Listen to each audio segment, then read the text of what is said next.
natin ulit ang Diyos. Ayan. So, rooted and built up in Christ. Okay, pwede po ba mapakita natin yung unang picture? Ayan. Malinaw po ba? Nakikita po ba ng lahat? Ano po yung nakikita natin? Ano meron sa puno? May bunga, may dahon, may ugat. Gaano kalalim yung ugat? Okay, so imagine niyo yung tao, ganyan lang kalit kasi napakalaki niyang puno. So ganito lang, 1 inch lang ng ano natin. So yung ugat, sobrang lalim. Parang kasing lago, kung gaano kalago yung puno, ganun din kalago yung ugat. Tama po ba? Amen. At napakaraming bunga. Nakatuwa, no? Amen po? Parang di ba kayo masaya? Amen. Next picture, pakita natin. Ayan, sorry na, cute. Anong puno yan? Kanina pala puno ng apple yun yung nakita nyo. Ito naman, puno ng may bunga naman, may sanga naman, may mga dahon naman. Ano napansin nyo? Saging apple. Ano meron? Ano meron sa ugat? Maikse, ang cute. Konti lang, maliit. Tama? Okay. So, see the difference from the first picture to the second picture? Yan. So guys pinag-usapan natin is about ugat kasi nga rooted. Kaya yung ugat yung pansinin nyo. Okay. Next. Ayan. So ano naman napapansin nyo? Okay. So puno, syempre pansinin mo natin yung puno. Yung puno maraming bunga, katabi ng batis, ilog. Batis po yan, ang ilog po yung rumarabas. Batis yan. Okay? Next. Ano naman yung nakikita nyo? Siyempre po. Okay. So dito, sa side na to, puno, saan siya saan yung root niya naka-connect? Sa Bible, no? Sa Word of God. Ito naman, nabasa niyo ba? Okay, naka-spell yung word na Christ. Dito sa sa sanga. Hindi nyo naman sino, faith yan. Okay? Diba? So, yun yung 4 na klase ng puno ngayon na pag-aaralan natin. Okay? Anong klaseng puno ka? Tignan mo katabi mo. Tignan mo. Mukha bang puno? Mukha bang inuugat na yun? Okay. Yan. So, question. Sa 4 na puno na nakita natin, pagdating ng storm, ano yung laging devastated? Ibig sabihin, ano yung laging natutumba? Puno ng saging. Nakita na po ba kayo ng puno ng saging after the storm? Ayan. Testimony ko, nung nagpupunta ako ng Mindoro, nung nagmi-Mindoro po kami, may mga times na pupunta kami doon after ng bagyo. So pagkapunta namin doon, talagang lahat ng puno ng saging tumba. Talagang naisip ko nga, parang di ba nalulugi yung nito, mga nagtatanim ng puno ng saging. Ang tagal-tagal, ini-imagine ko kasi hindi naman agad-agad tutubo yun ng napakalaki, no? Tapos isang bagyo lang tumba. Diba? Tapos magtatanim na naman. Amen. So, naisip ko parang grabe naman ka-vulnerable ng puno ng saging. Nakita na po ba kayo ng ganon? Amen. So, bakit kaya? Bakit kaya pag ang puno ng saging, bakit kaya pag bagyo, laging ang puno ng saging ang unang natutumba? Okay. Hindi malalim ang ugat. At kung malalim man, tingnan nyo naman kung anong klaseng ugat yun. Parang buhok lang. Mas matibay pa nga yung buhok mo, pag sinabunutan mo, hindi matatanggal yung ugat nun. Yung ugat nun, pag isang bunot mo, matatanggal. Tama po ba? Amen. So alam nyo po, iniyahan din tulad yung ugat sa ating pananampalataya. Amen? So tayo, we should be rooted. Amen? Dapat tayo sa pananampalataya nag-uugat. Amen po? Kasi katulad ng puno ng saging, pag ang pananampalataya mo, ganyan lang yung mga ugat, maliliit lang, pagdating ng bagyo sa buhay mo, mabubuhay ka. Konting pagsubok lang, aalis ka. Konting pagsubok lang, iiwan mo ang Lord. Konting pagsubok lang. Amen. Kaya ang gagawin ng mga tao, alam niyo po, I speak sa in general, no? Sa kabuuan. Kasi ang tao, pag talagang hindi mo mawala yung pagsubok sa atin. Naniniwala po ba tayo doon? So dito never dumanas ng pagsubok. Pakswerte mo naman, kapatid. Walang ganon. Amen po? Lahat tayo dumadanas ng matitindi, mabibigat na pagsubok, and we call that storms sa buhay natin. Amen? So pag ikaw, dumanas ka ng storm sa buhay mo at hindi ka rooted, amen, mabubuwal ka. Amen po? Alam niyo po, 28 years old na ako ngayon, and since birth, nandito na ako sa church eh. Kasi yung parents ko, dito sila. Amen. So, simula bata up until today, ang dami ng mga tao na nag-come and go dito sa church. Ang dami ng pumunta dito sa church at ang dami na rin nawala. Amen. So, ano kayang dahilan? Amen po. So maybe yung reason kung bakit yung mga tao hindi nananatili kasi mababaw ang ugat. Amen po. One day nandyan siya, then the next day wala na. Parang puno ng saging. Amen? One day nakatayo siya dyan, then kinagabihan, bumagyo, kinabukasan pagkita mo wala na. Amen po? And hindi dapat maging ganun yung mga pananampalataya natin. That is why gusto ng Lord marinig mo ito. Amen? So, sabi sa Jeremiah chapter 17, verse 7 to 8. Jeremiah 17, 7 to 8. But blessed is the man who trusts in the Lord, whose confidence is in Him. He is like a tree planted by the waters that sends out its root towards the stream. It does not fear when the heat comes, and its leaves are always green. It does not worry in a year of drought, nor does it cease to produce fruit. So balik nga natin doon sa picture ng puno na katabi yung batisan. Katabi ng batisan. Yan. O, diba? Okay po. So yung puno daw, tayo daw, sabi dito, yung mga tao na nagtitiwala sa Diyos at yung confidence niya ay nasa Lord. Pag tayo, sa Lord lang talaga tayo umaasa. Hindi tayo umaasa sa sarili natin. Hindi tayo umaasa sa ibang tao. Para daw tayo katulad ng puno na ito. Alam niyo, napaka-bless ng puno na ito. Amen? Yung ibang puno, nag-aantay ng ulan para madiligan. Amen? Itong puno na ito nakakonect sa tubig. Amen? And kailangan ng puno ng water for it to live. Amen? Tayo rin po. Alam niyo po, kung ihahalin tulad yan sa atin, kung tayo, yung tiwala natin ay nasa Diyos, para tayong puno na katabi batisan. Amen? Ang source ng water is yung batis. Amen? Na kailangan ng puno para mabuhay. Tayo, ang kailangan natin ay ang Diyos. At kung ikaw, connected ka sa Lord, then napakapalad mo naman, kapatid. Amen? Hindi daw matutuyo ang iyong mga dahon. Amen? Ano ibig sabihin nito? Hindi ka makakaranas ng nung dry season. Amen? Ibig sabihin, lagi kang meron. Amen? Hindi daw magpe-fail, mamunga. Sabi dun sa verse na binasa natin. Amen po? And ito yung medyo malungkot. Alam natin na dapat sa Diyos tayo magtiwala, pero ang dami pa rin pagkakataon na nagtitiwala tayo sa sarili natin. Amen?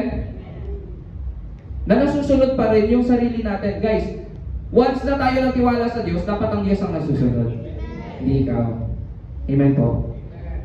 Dapat ang Diyos po yung nangunguna sa buhay natin, hindi po tayo. Amen po? Ganun po ang pagtitiwala sa Diyos. Amen? Pag dumating yung kakulangan, di ba, sa finances, dumating yung mga storm sa buhay mo, pag ikaw confident ka sa Lord, hindi ka maaano. Amen po? Minsan, hindi naman tayo ng mga storms, hindi tayo nagagalaw ng storms. Ano yung nakakagalaw sa'yo? Yung isip mo. Yung negative mindset mo. Amen? Amen po ba? Kasi dyan kumikilos ang kaaway sa isipan. Dyan ka dinadaya ng kaaway. Amen po? Walang nakakapagbagsak sa'yo, kundi ang sarili mong isip. Amen? Kasi yung brain natin, it is the control center of the entirety of our body. Pag inisip mo na tumaas kamay mo, tataas kamay mo. Wala magagawa yung kamay na yan kung di tumaas, kung inisip mong tataas yan. Tama? Pag inisip mong sampalin yung mukha mo, kayang gawin yan ng isipan mo. Kasi the brain, the mind controls every part of your body.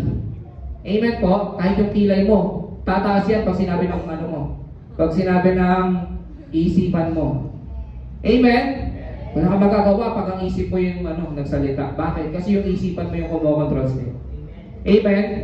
Kaya nga dapat yung isip na yan, nakakonect yan sa Lord. Dapat confident yan sa Lord. Dapat yung tiwala niya nasa Diyos. Kasi kung hindi, gagawa yan ng sariling desisyon. Magiging pala desisyon niyang isip na yan. Amen? And ang isip natin, minsan, impulsive. Minsan, desisyon yan nang hindi nag-iisip. Imagine niyo yung isip, di nag-iisip, no? Ganun po tayo. Amen po? Amen? Padalos-dalos, tama po. Kung wala tayo sa Diyos, yung isipan mo magiging padalos-dalos. Kaya ang dami pong sirang buhay dahil sa mga maling desisyon.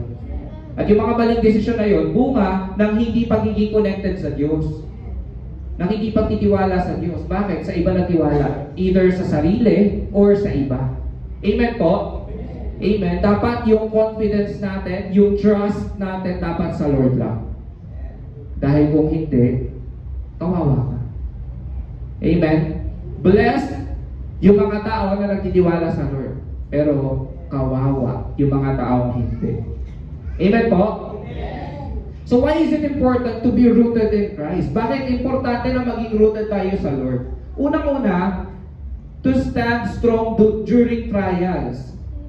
So bakit kailangan maging rooted tayo sa Lord, kay Christ?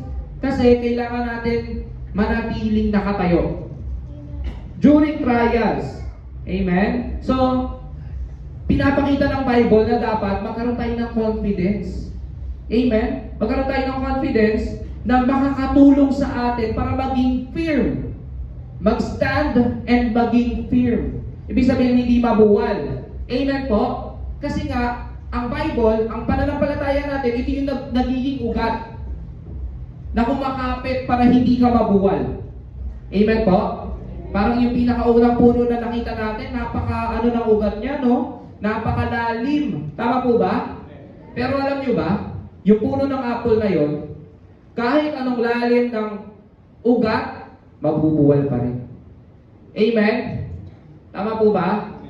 Kasi may darating na storm na maghihila dyan para mabuwal. Amen po? Kaya dapat, doon tayo sa pang-apat na picture.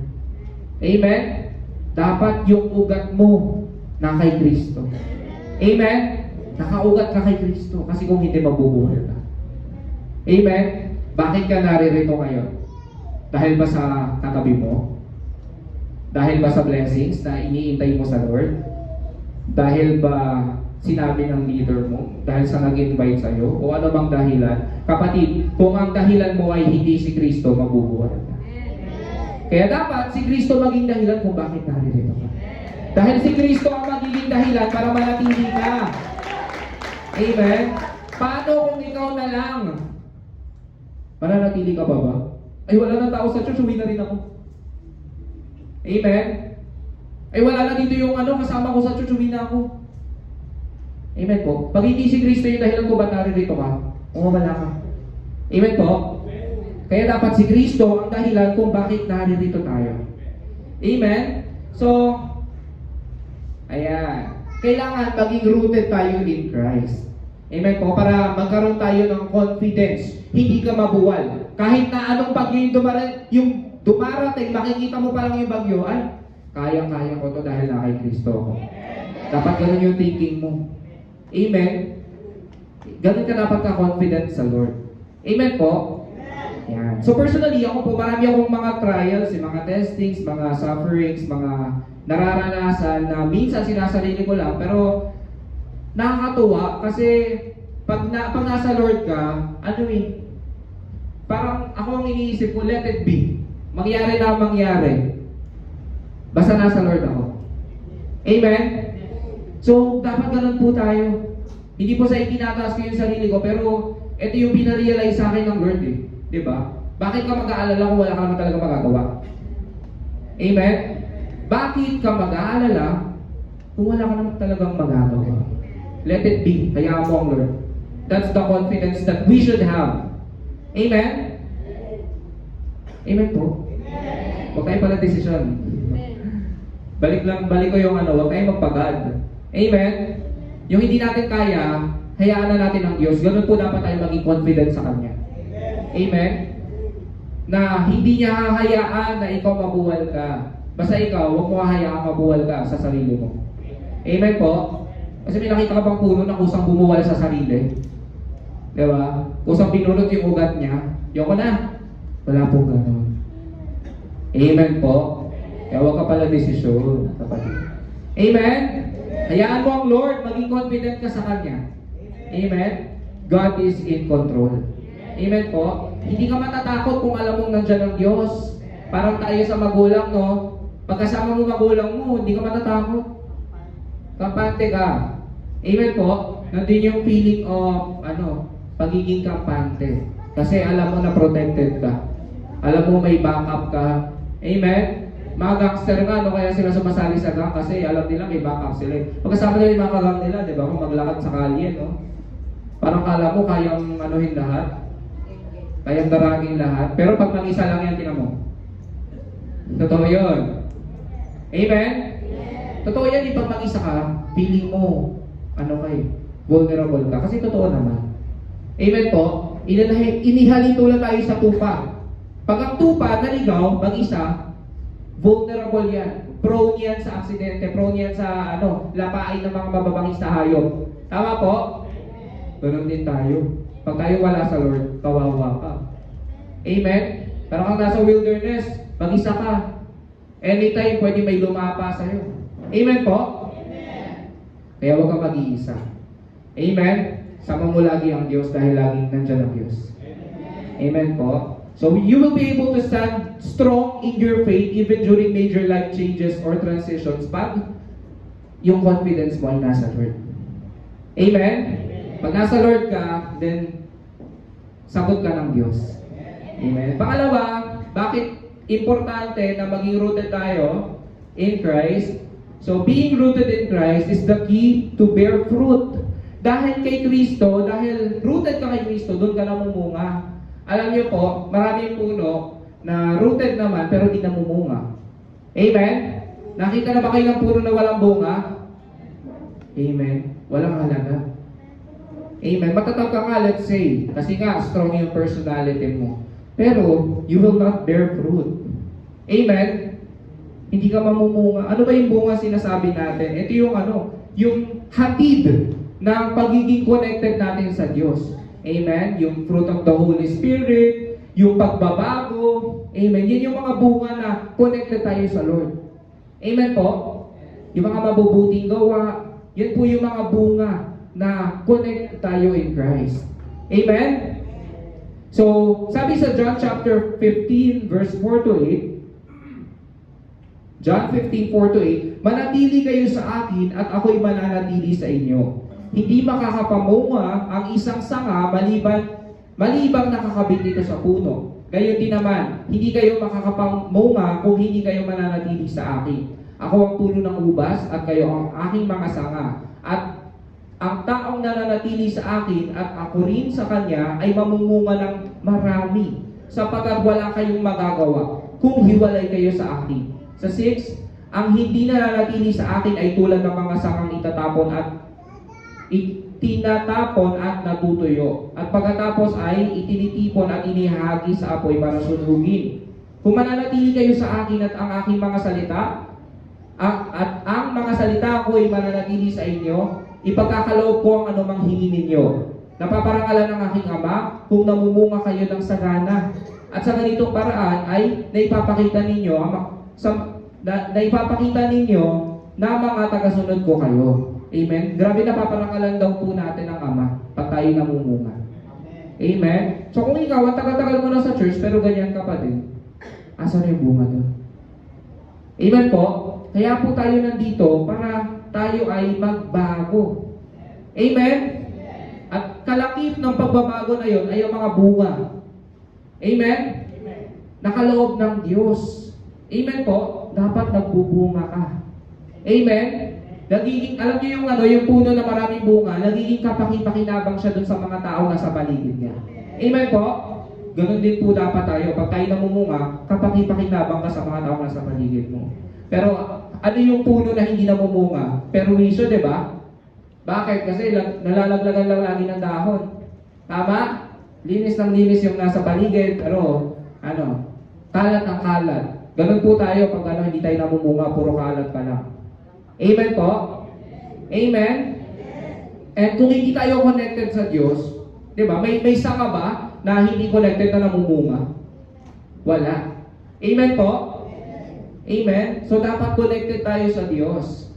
Ayan. So Jesus is the true vine. Apart from Jesus, we cannot do anything. We can do nothing. Amen? Wala tayong magagawa kung hiwalay tayo kay Kristo. Amen? Kaya dapat tayo, may Kristo tayo sa buhay. Amen?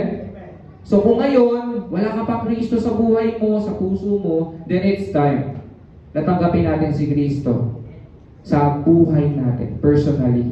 Amen po? That's the start para tayo mamunga, para tayo lumago, para tayo maging rooted. Amen? And habang nananatili tayo kay Kristo, tayo ay namumunga ng sagana at nag-glorify nga ang Lord, ang Diyos Ama, pag tayo namumunga. Amen? Dahil napapatunayan natin na disciple tayo ni Kristo. Amen? Yan. Next, bakit kailangan natin maging rooted and built up in Christ? To discern God's truth so that you are not deceived. Para daw malaman natin yung katotohanan. Ma-identify natin yung katotohanan. Para hindi tayo madaya. Amen? Kasi kung pag ikaw di mo alam yung mali sa tama, amen, nadaya ka. Magagawa mo ba yung tama kung di mo alam? Amen? Kaya nga minsan, pag yung mga sinasaway na nagkakamali, sabi, ay, di ko alam. Di ko alam, bawal pala tumawid dito. Amen? Amen po? So, dapat alam mo, kaya ka nandito sa church kasi nagre-reveal ang Diyos. Amen? Para may malaman ka. Kasi, lamang ang may alam. Kawawa ang mangmang. Alam niyo ang mangmang, hindi ang kamangmangan, ang ignorance, it does not exempt us from the law. Amen? Di porket di mo alam, hindi ka mapaparusahan. Amen? Kaya dapat alam mo, para hindi mo magawa yung hindi tama. Paiwasan ng hindi tama, magawa ang tama. Amen po?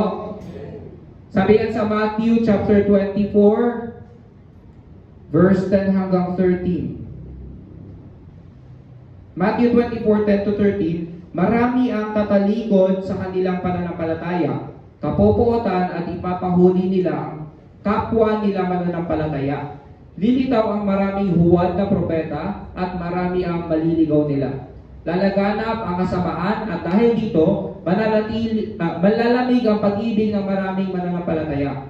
Ngunit ang manatiling tapat hanggang wakas ay maliligtas. Amen. Ito po yung truth. Dito sa mundong to, dito sa generation natin ngayon, marami nang lilitaw na bulaan. Amen? Maraming lilitaw para dayain ka. Amen? Maraming gagawin ng kaaway na paraan para ikaw dayain. Amen? Bakit ka dadayain ng kaaway? Para ikaw ay hindi na manatili sa Diyos. Amen? Sabi sa Colossians chapter 2 verse 3, Colossians 2:3, si Kristo ang pinagmumulan ng lahat ng karunungan at kaalaman. Kaya kung ayaw nating madaya, kumonect ka kay Kristo. Amen po?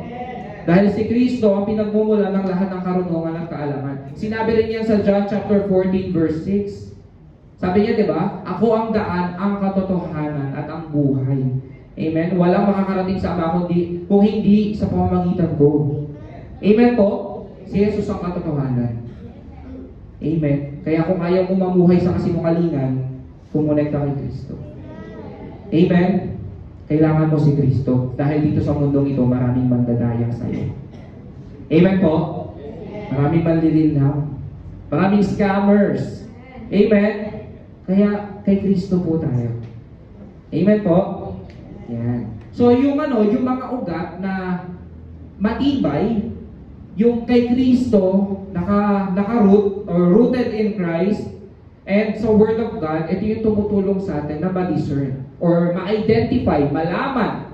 Amen? Kung yung bagay na ito, kung yung mga bagay sa paligid natin ay tama o mali. Amen po? Ito yung tumutulong sa atin na once na ma-identify mo tama o mali, maiwasan yung mali at magawa yung tama. Amen po? Kasi nga, dahil sa salita ng Diyos, dahil sa Diyos, hindi ka nagiging mangmang. Amen? Kaya kayong mga Kristiyano na gumagawa pa rin ng mga mali, nagpapakamangmang po tayo.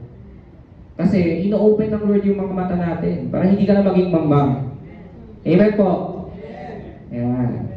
So, dalawa lang yan. Either hindi mo napakinggan kasi may ginawa kang ibang bagay habang nagsishare yung or nakalimutan mo. Or naalala mo naman pero hindi mo ginawa.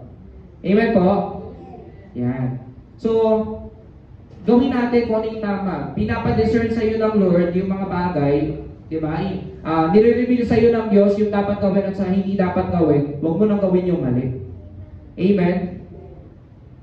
Gawin mo yung tama. Amen po ba? Tama ba na umasa sa ibang tao? Amen? Mali.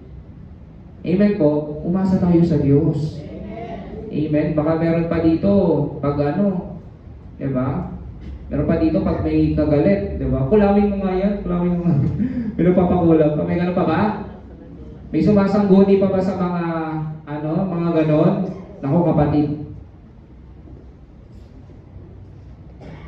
Amen po. Ikaw mismo mag-decide ka na sa Diyos umasa at magtiwala. Amen po. Hindi ka maliligtas sa mga tao o mga bagay dito sa mundong ito. Ang Diyos lamang. You have to discern that. Amen? Ikaw mismo sa sarili mo, you have to decide. Amen po? Pag may sakit ka, amen? Saan ka agad aasa? Sa gamot? Sa doktor? Amen? Na hindi mo nga pinag-pray. Amen po? Minsan gano'n tayo na natataranta tayo pag may sakit tayo. Takbo mo na agad sa ospital. Bili ka agad gamot. Pahilad ka. Di ba? Ako kapatid. Pray. Amen? Have confidence in the Lord. Amen? Ipakita natin sa Diyos kung gaano tayo nagtitiwala sa Kanya. Amen? Sa Diyos tayo magtiwala. Amen po? Be rooted and built up in Christ. Amen. Colossians 2:6-7. So then, just as you receive Christ, Jesus our Lord, continue to live your lives in Him, rooted and built up in Him, strengthened in faith as you were taught, and overflowing with thankfulness. Amen. Sabi dito, di ba, na nakilala mo na si Kristo. Amen. Nakilala mo na siya. Dapat sa Kanya ka maging rooted. Sa Kanya ka magtiwala, magkaroon ng confidence. Amen po? Rooted and built up in Him, strengthened in faith. Kung paano ka tinuruan. Ganun tayo tinuturuan. Kay Kristo tayo umasa. Sa Lord tayo magtiwala. Amen? Huwag ka nang lumihis, kapatid. Nandito ka na eh. Amen po? Nandito ka na. Huwag ka na lumihis. So ano yung mga practical steps to become more rooted in Christ? Ano yung mga dapat natin gawin to become more rooted in Christ? Number 1, surrender your whole life to Christ. Kapatid, eto lang. Pag hindi tayo fully surrendered, doon tayo nakakagawa ng mga bagay out of God's plan. Out of God's will. Amen? Minsan, nakakapag-desisyon tayo ng mali dahil hindi pa tayo fully submitted. Amen? Hindi mo pa nasasubmit lahat. Hindi mo pa nasusurrender lahat. Amen? Kaya kapatid, para tayo, una sa lahat, maging rooted in Christ, isurrender mo muna lahat. Amen po? Surrender muna po natin lahat. Surrender your future. Surrender your ways, yung mga pamamaraan mo. Surrender everything. Amen? Surrender everything, lahat-lahat, kapatid. Amen po? And now, kung may mga bagay kang ginagawa na alam mong mali, isurrender mo na. Ngayon, mag-decision ka ngayon. It's now or never. Huwag natin ipagpabukas. Huwag natin ipagpamamaya. It's now or never. Amen? Surrender now. Kaya mo naririnig to, kasi binibigyan ka ng pagkakataon ng Diyos to surrender. Amen? Parang yung mga kriminal na nahuhuli, sumuko ka na ngayon. Diba? Pwede ba sumuko bukas pa? Diba? Nandiyan na caught up na siya magkakahulihan na. It's either patay o kulong. Diba? Pag sumuko siya, buhay siya. Kulong nga lang. Diba? Pero pag hindi siya sumuko, teddy. Amen po? So tayo naman, hindi naman tayo kukulong. Pag tayo sumuko sa Diyos, ito yung magandang pagsuko. Pag ikaw sumuko ka, tatanggalin yung slavery mo. Tatanggalin yung pagkakulong mo. Amen? Dahil tayo, nakukulong tayo sa mga maling ginagawa natin. Sa mga maling desisyon natin. Amen? Nakukulong tayo sa mga hindi natin, kumbaga, sa mga desisyon na hindi natin iniisip. Amen? Sa mga desisyon na hindi kalakip sa magandang plano ng Diyos. Amen? Again, binibigyan na tayo ng Lord ng ng katalinuhan to discern. Alam mo na yung tama sa mali. Amen? And minsan, dinidesisyonan pa natin na gawin yung mali. Amen po? Now, surrender your whole life in Christ. Amen. Lahat-lahat. Kapatid ko ka na magtira. Amen po. Don't be selfish to God. Huwag ka maging selfish sa Lord. I-offer mo, i-alay mo yan lahat. Amen. Lord, kailangan ko to. No. Mas alam ng Lord yung kailangan mo. Amen. Lord, ang tagal-tagal ko ng ganito ako. No. Hindi ka mag-grow kung hindi mo isa-surrender yan sa Lord. Hindi ka magtatagumpay kung hindi mo isa-surrender yan sa Lord. And eventually, katulad ng puno ng saging, mabubuwal ka. Dumating yung bagyo na makakapagbuwal sa'yo, mabubuwal ka. Kung hindi mo isusuko yung lahat-lahat sa'yo. Amen? Surrender everything to God. Amen? Number 2, the 5 basic lifestyle should become our lifestyle. Amen? Ano yung 5 basic lifestyle na yun? Ito daw yung dapat maging lifestyle ng mga Kristiyano. Unang-una, prayer and devotion. So dito nananalangin. Amen? Dapat maging lifestyle mo yung pananalangin, kapatid. Bago ka umalis, pag-agising mo, amen, bago ka gumawa ng kung ano, manalangin ka. Magpasalamat ka sa lahat na natatanggap mo. Kaya nga sabi sa Thessalonians, di ba? Pray without ceasing. Manalangin walang patid. Ibig sabihin, lagi kang manalangin. Huwag kayo hinto. Amen? O yung mga inatok na dyan, manalangin ka na. Diba? Huwag yung mag-pray ka na hanggang sa makatulog ka. I-review mo na yan. O kung may nandidistract sa'yo, kung lumilipad isip mo, naku, i-review mo yan pag-pray mo. Kaya nga every time we should pray. Amen? May mga maling isipan na pumapasok sa isipan mo ngayon, pray. Amen po? Minsan kaya tayo nakakapag-desisyon ng mali kasi hindi natin iniisip. Bigla na lang papasok yung thought sa isipan natin, then ikaw mag-execute ka. Kala mo yung mind mo yung nag-control pero hindi. Amen? That's why you have to pray. Amen? Bago ka gumawa, panalangin mo muna. Bago ka umaksyon, ipag-pray mo muna. Bago ka mag-desisyon, ipag-pray mo muna. Amen? Kaya yung lead ng lead sa GC dyan, ha? Pray mo muna. Ha? Yung laging nag-e-emote sa Facebook dyan, pray ka muna, kapatid. Amen?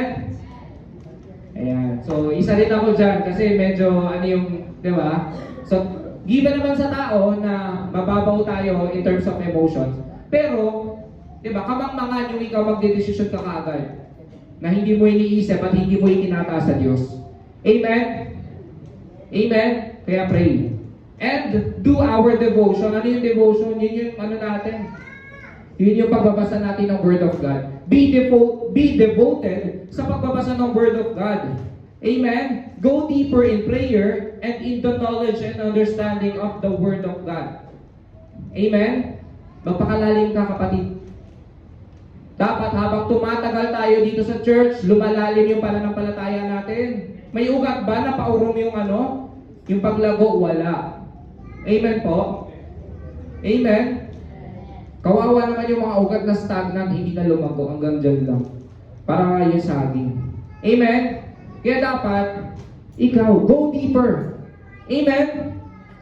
And Sunday service, kailangan, etong Sunday service na ito, napansin nyo, may mga chairs pa na hindi na-fill in. Amen? Ibig sabihin tayo mga nandito, kailangan natin kumilos. Amen po? Una sa lahat, huwag kang na-absent. Pangalawa, marami tayong kaibigan, invite mo. Amen? Cell group. So yung mga hindi po nagsa-cell group dyan, ang cell group, yun yung small group of people who meet once a week. Nag-meet sila once a week na nag-edify ng all-around growth. Amen? Natutulungan yung bawat isa through the leader na matugunan yung mga pangailangan natin. Amen?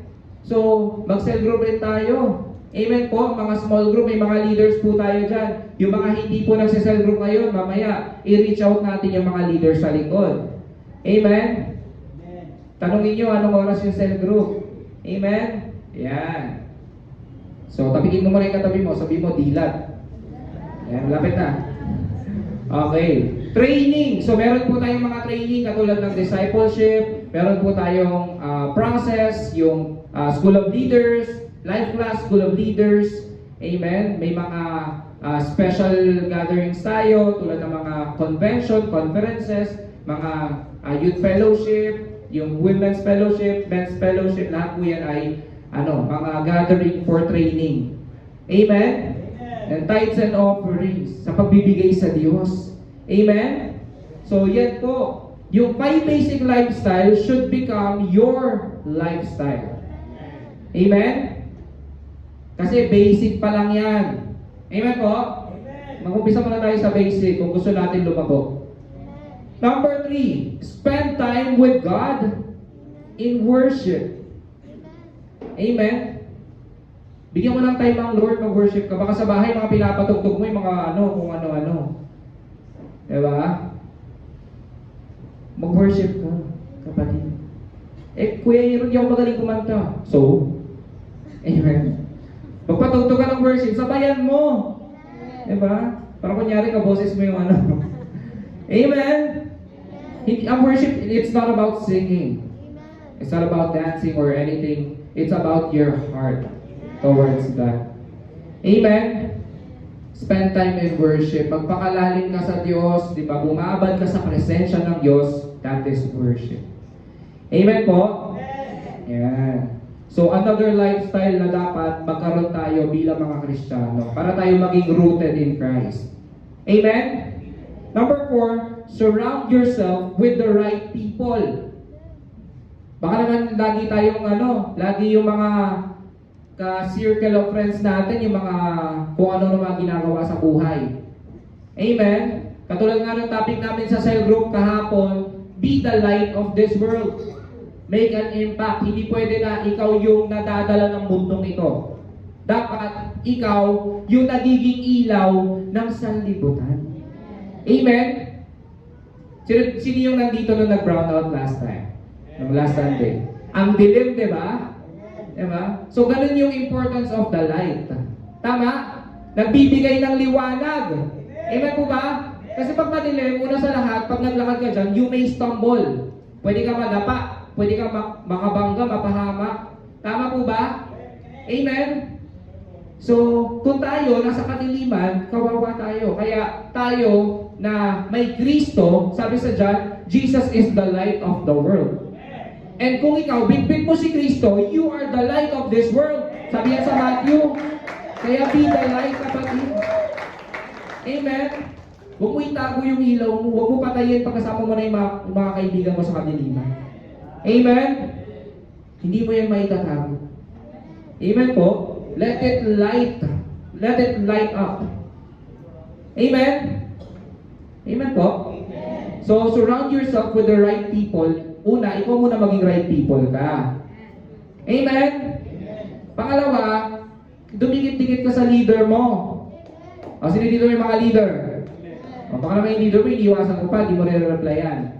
Amen. Ayan. Mga walang leader dyan again, lapit tayo sa likod mamaya. Ayan. Find yourself a spiritual leader that will lead you in Christ. Lead you to Christ. Amen. So, lumapit tayo dun sa mga tao na makakapag-lead sa atin sa Lord. Dito sa church, lagi ka magsimba, kapatid. Amen? Kasi nandito yung people of God. Amen? So, yun yung next, godly people. Mga disciples of Jesus, doon tayo lumapit. Amen? Katulad ng ginawa ni Pablo. Nung siya'y naging disipulo, naging apostol, inuna niya muna na dumikit doon sa mga mananampalataya. Amen? Di siya nagsarili. Amen ba? Sumama siya, dumikit siya doon sa mga right people. Alam mo, kaya ka nagiging maling tao kasi dumidikit ka sa mga maling tao. Amen po? Etong mundong ito, in-influensyahan tayo ng mga bagay na hindi tama. Amen? At dahil yun doon sa mga taong dinikitan natin na mali. And we do not condemn them. Amen? Hindi natin sinisisi yun sa kanila kasi nasa darkness rin sila. Kailangan rin nila ng light. Amen? Pero ikaw, kapatid, nandito ka na sa light, huwag ka nang pumunta sa darkness. Amen? Huwag mo na hayaan na ikaw madala pa ng kadiliman ng mundong ito. Bagkus, ikaw ang magdala ng liwanag sa kadiliman ng mundong ito. Amen po? Surround yourself with the right people. Amen? It doesn't mean na dapat iwanan na natin yung mga taong hindi natin ka mananampalataya. But again, be the light. Amen? Pero syempre, sumama ka rin sa mga tamang tao. Amen? Kailangan mahawa ka muna ng tama. Diba? Kasi pag hindi, doon ka sa mga may tama. Amen po? Amen. Number 5 na step to become more rooted in Christ. Okay? So, pasensya na, nag-overtime na ako. Number 5, humble yourself before the Lord. Kailangan matuto tayong magpakumbaba. Alam mo kapatid, hindi ka nga naririto kayo kung mapagmataas ka. Amen? Kaya tayo nandito kasi we humble down. We know that we need God. Kaya tayo nananalangin kasi we know that we need God. Amen? Kaya tayo nananampalataya kasi we know that we need God. Kaya kung ikaw, di mo ginagawa yung mga bagay na yun, then nagmamataas ka sa Diyos. Amen. Be humble first. For us to be rooted in Christ, we should humble ourselves. Kailangan malaman mo na kailangan mo ang Diyos. Amen? Na wala kang magagawa kung wala ang Diyos sa buhay mo. Amen po? Ayan. So, being rooted in Christ means that we cannot do anything apart from Him. Dapat alam mo na wala kang magagawa apart from God. Amen? So kahit na magaganda yung mga nangyayari sa buhay mo, amen, hindi natin pwedeng ilagay yung foundation ng faith natin doon sa mga magandang bagay. Kasi pag gumuho yan, guguho din ang pananampalataya natin. Amen? Kaya yung mga nandito lang dahil binibless sila ni Lord, paano pag di ka na binibless? Amen? Nawala na rin yung faith. Diba? Humbling yourself before the Lord means admitting that you need Him. Amen? Na dependent tayo sa Lord totally. Amen po? Yan. Kailangan number 1 ang Diyos sa buhay natin. Amen? Dapat hindi siya number 2 or any other number. Dapat number 1. Amen? At dapat ma-realize mo na lahat ng mga bagay na nangyayari sa buhay mo ay ayon sa kanyang magandang plano. Amen po? Kahit yung bagay na nararanasan mo ay feeling mo hindi maganda, sa paningin mo, hindi ka nais-nais, amen, maaari na kalakip yan ng magandang plano ng Diyos. Amen? All things work together for good to those who love Him. Kung mahal mo ang Diyos, everything will work according to His plan. Kasi nandun yung confidence mo sa Lord. Amen? Yan. Number 6, Let the Holy Spirit guide you along the way. Kailangan hayaan natin yung banal na Espiritu na i-guide tayo. For us to be rooted in Christ, kailangan hayaan mo yung banal na Espiritu. Amen? So as you root yourself in the Word of God, the love of Christ, and the power of the Holy Spirit, you'll be able to stand strong and grow in the fullness of God. Kaya dapat manahan tayo sa guidance of the Holy Spirit. Amen?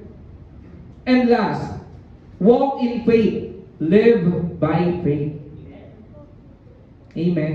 Again, wag na tayong malakas sa sarili natin. Oo, may kakayahan ka. Oo, magaling ka. Oo, matalino ka. Oo, madiskarte ka. But you are limited. Amen? Yung kakayahan mo, it has a limit. Yung galing mo, it has a limit. Yung talino mo, it has a limit. Lahat ng bagay na kaya mo, lahat ng bagay na mayroon ka, it has a limit. Amen? But God is limitless. Kaya live by faith. Sa pananampalataya, doon ka umasa, doon ka mabuhay. Walk in faith, live in faith, live by faith. Amen? So faith that is built up and rooted in Christ. Dapat yung pananampalataya mo ay kay Kristo. Kay Kristo siya nakakapit. Amen? Parang yung last puno na nakita natin kanina, yung ugat niya, in-spell pa yung word na Christ. Dapat ganun din yung ugat ng pananampalataya mo na kay Kristo. Amen? Pag sinabing pananampalataya mo, Kristo yon. Amen? Hindi ibang bagay. Amen? So in conclusion, ang buhay natin ay dapat manatiling connected kay Kristo upang patuloy tayong lumago, mamunga, at hindi kailanman mabuwal ng anong bagyo o pag-atake ng kaaway. Amen? So palakpakan po natin ang Diyos. Nawa po may natutunan tayo, and nawa i-apply natin itong Word of God sa buhay natin. Dahil naniniwala ko, kapatid, tayo mga nakapakinig ng salita ng Diyos ngayon, ikaw yung may kailangan ito. Imagine of all people dito sa Moonwalk, ikaw nandito ka. Nandito ka. That's not a coincidence. That's not an accident. Tinakda ng Lord na marinig mo ito. Amen po? Kaya kung narinig mo ito, kapatid, i-apply mo ito sa buhay mo. Dahil kailangan mo ito. Itong mga salitang narinig mo, this could save you. Baka kasi kailangan mo ng saving. Kailangan mong mailigtas dyan sa bagay na pinagdadaanan mo ngayon. Amen? So i-apply natin ito sa buhay natin. Mananatiling salita lang ito kung hindi natin ito isasagawa. Amen? Kaya patuloy na ipakita natin sa Diyos yung pananampalataya natin ay nasa Kanya. Sa pamamagitan ng pag-a-apply ng salita niya sa buhay natin. Amen? Amen po? So tayo po'y tumayo, tayo manalangin sa Panginoon. Kapatid, bibigyan kita ng time na manalangin sa Diyos personally. Amen? So katulad nung isa nating point kanina, yung number 1 point, for us to be rooted in Christ, we need to surrender everything. Surrender our whole lives to God. And now is the time. Kapatid, huwag mo sayangin yung pagkakataon na ito. Ito na yung chance natin na i-surrender anumang natira pa. Amen. Ito na yung pagkakataon natin, kapatid, para itaas lahat sa Lord. Do not worry about dun sa mga katabi natin or anyone else here in this room. It's between you and the Lord. Mga kapatid, kung hindi ka sanay na kausapin ng Diyos, then ngayon, give it a try. Lumapit ka sa Diyos. Hinihintay ka lang ng Diyos na lumapit sa Kanya at papasukin siya sa buhay mo. At ang Diyos na ang gagawa ng paraan para ayusin yung mga sitwasyon sa buhay mo. Come on. Hallelujah. Come on, let's start praying to God. Let us surrender everything to the Lord and ask God ask Him na bigyan tayo ng pananampalataya that is rooted in Christ. Hallelujah, hallelujah.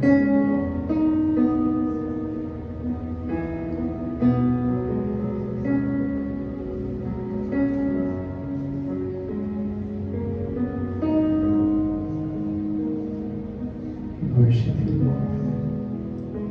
We honor you, God. Hallelujah.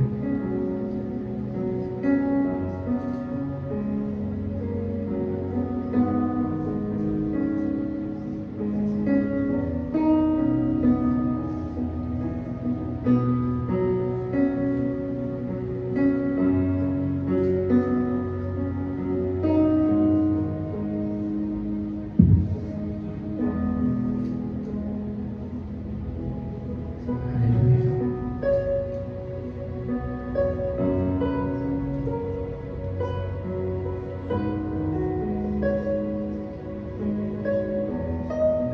Pwede ba yung mga leaders natin sa likod?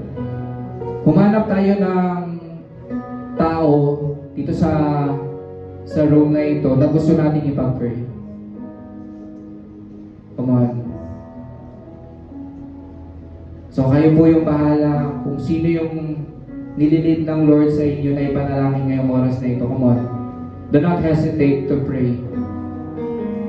Kung leader ka, kung marunong ka manalangin, come on. Pray dun sa tao na nililid sa'yo ng Lord. Come on, kapatid. Lahat po ng leaders, huwag tayong tumayo lang dito. Come on. Hanapin mo yung tao na ililid sa'yo ng Lord para ipanalangin. Amen.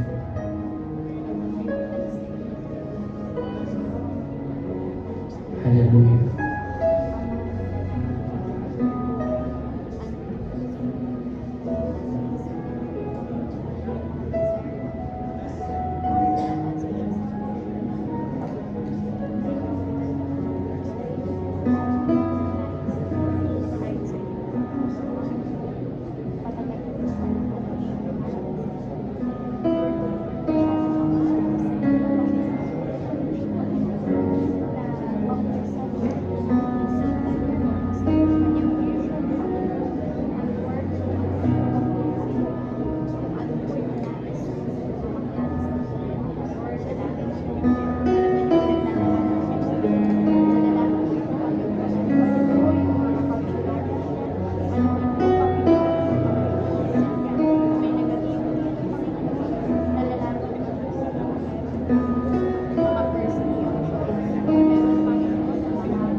touch your people. Hallelujah. We break every stronghold, Lord God. In Jesus' name, let the Holy Spirit go into place, Lord. Hallelujah. Hallelujah. Hallelujah. In the name of Jesus, let your Spirit move. Hallelujah. Hallelujah.